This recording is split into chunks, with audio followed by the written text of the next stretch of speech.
Dear friends of the Tom Photo channel, today I have something pretty special for you.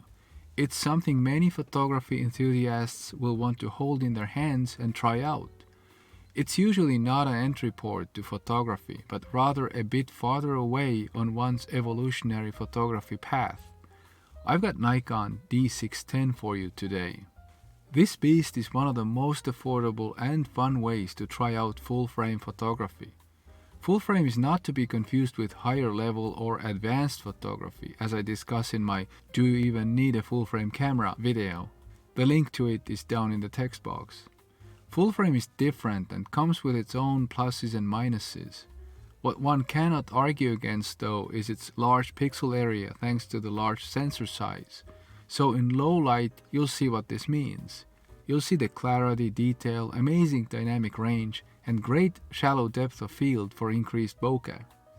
The D610 came out in 2013, just a year after D600. This is a curious chapter in photography history. The two models are almost identical.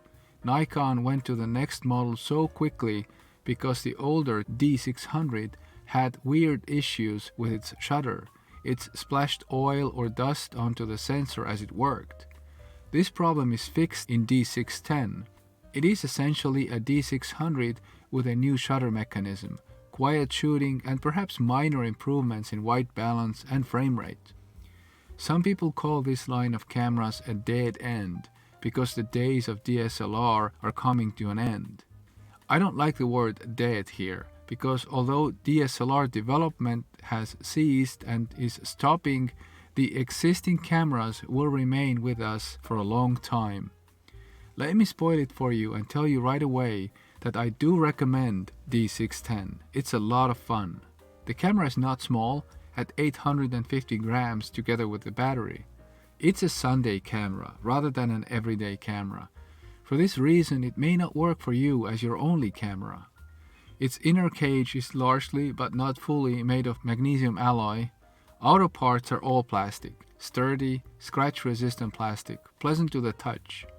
I used it in parallel with Nikon D3400, and it looks like a larger version of my D3400. Just more of everything, more buttons, much more elaborate menus. One visible difference is the display on top that shows the current settings, and it's also backlit when you turn the on-off switch past the on position. The body is weather sealed. The protection is adequate. It will be fine in morning mist and light rain, but I don't know about heavy rain. For me it doesn't matter because my lenses are not weather sealed. My camera's resident lens is Nikkor AFS 50mm f1.8G. It hardly even comes off. It works so well. The second most common one for me is Tamron 90mm macro lens that I often use as a normal lens. It is a much better macro lens with my D3400 due to its 1.5x crop factor. The camera does not have in-body image stabilization, but at least it has a motor to drive those motorless lenses. On the left is a large function button that contains two buttons, one on top of the other. The top lets you choose photography mode. It has two user-defined modes, U1 and U2. I'd like to see more of those, to be honest. The bottom dial has more functions such as timer, silent mode, etc. In silent mode, it raises the mirror more slowly. This is great for event and animal photography. Both dials have a lock button to ensure that your settings remain fixed. If I could choose, I'd remove those because it slows me down when I quickly need a new function. The shutter speed can go up to 1/4000th of a second, and its flash sync to 1/200th of a second. The slowest shutter speed is 30 seconds.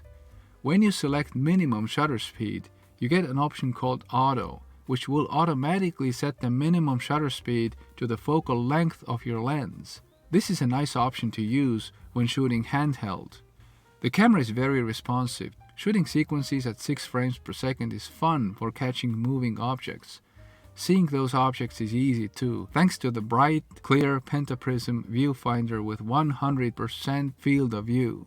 Many photographers are not switching to hybrid cameras because of these great viewfinders.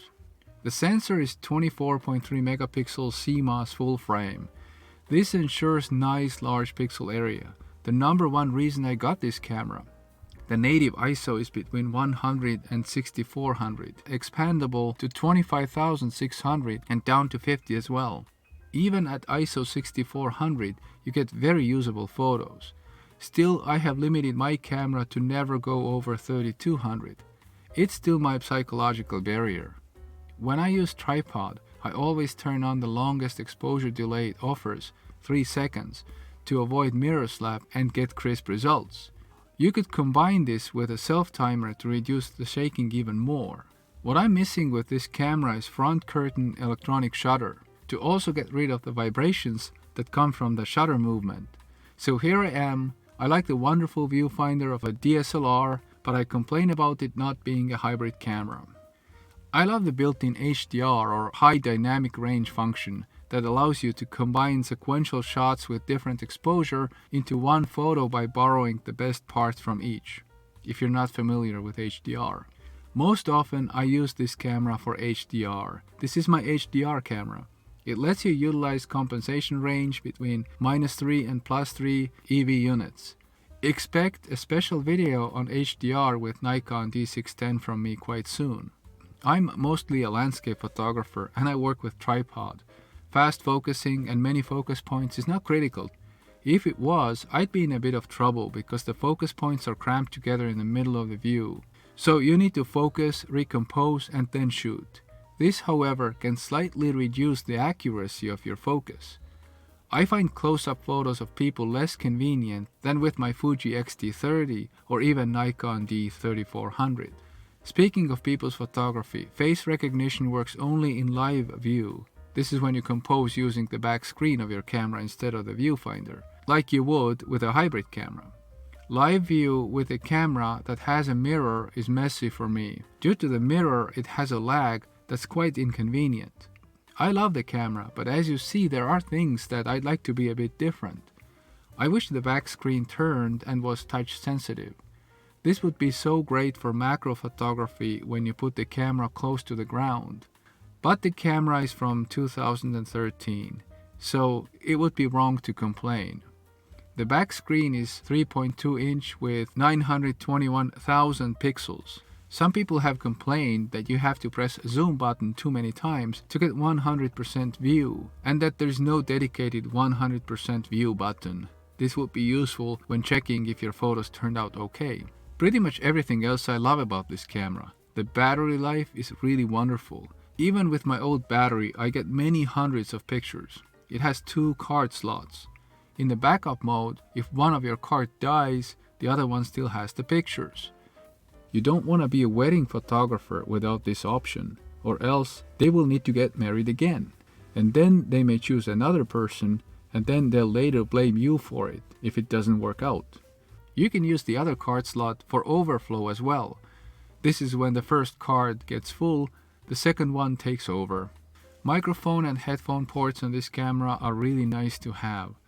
You need this for video. The camera is not a preferred video camera as it can only do normal HD at 30 frames per second. At the same time, the video quality is very fine indeed, and I like that the exposure is not jumping around very visibly when you film in fully automatic mode. For video, you use a live view mode that is not the same as what you use for photography. Video starts by pressing a small red button on top. My everyday camera is Fujifilm X-T30 and also other Fuji cameras. I must say that Fuji has spoiled me with its color and how pleasing it is. For me, Nikons in general cannot do exactly the same. They appear a bit raw.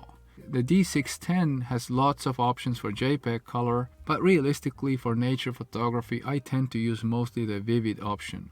The other color simulations are just a little dull. However, I find vivid somewhat artificial. This means that I find myself using RAW files more often than I do with Fuji cameras. But this is fine because I love Nikon's RAW files. With a bit of work, I can get the colors exactly the way I want them. So in the end, it's all good. I must say that white balance control on this camera is spot on. I don't want to load you with the details of D610's functions, and I will have more videos on this camera, But let me just talk a bit about the buttons. There are quite many of them, and again, coming from D3400, they make much sense. I'd like to have a dedicated mechanical exposure compensation button, but this is still missing. You have to hold down a small button, turn the dial, and look at the screen or into the viewfinder to change the exposure compensation. I find this too much work because I do it for almost every photo. Quite often I turn it to minus 0.3 because the camera tends to overexpose in certain situations. Or maybe I'm just used to Fuji sometimes underexposing. But once again, if you get the exposure right, the D610 photo quality is really hard to beat. ISO is also adjusted by the same two-button method as exposure compensation. Here I'm not complaining much because I do not change the ISO that often. The display on top makes things easier because it summarizes your current settings quite nicely. The menu is long and complicated. At the same time, I cannot suggest too many changes. I still discover new options in the menu. The D610 really offers lots of options. Even the pros should be happy. The amateurs overwhelmed. The menu offers lots of in-camera editing options, and that's very nice. A step up from D610 would be the D750, a 1 year newer model. It offers tilting screen, X-Speed 4 image processor, better LCD resolution, more focus points, even better battery life, smartphone control, and improved low-light focus sensitivity. Still, I do not recommend you to upgrade if you already own the wonderful D610 because the image quality of the two cameras will be the same. At the end of the day, it's the image quality that matters. I'm happy to have a full-frame camera available, and the D610 is an amazing performer. Nice, old school, capable, sturdy, unbreakable. The photos out of it will make you smile. I love it. And I love the fact that you stuck with me to the end of this video. I'd like to kindly ask you to consider subscribing to my channel or leaving a like. I'll see you again in my other videos. Goodbye.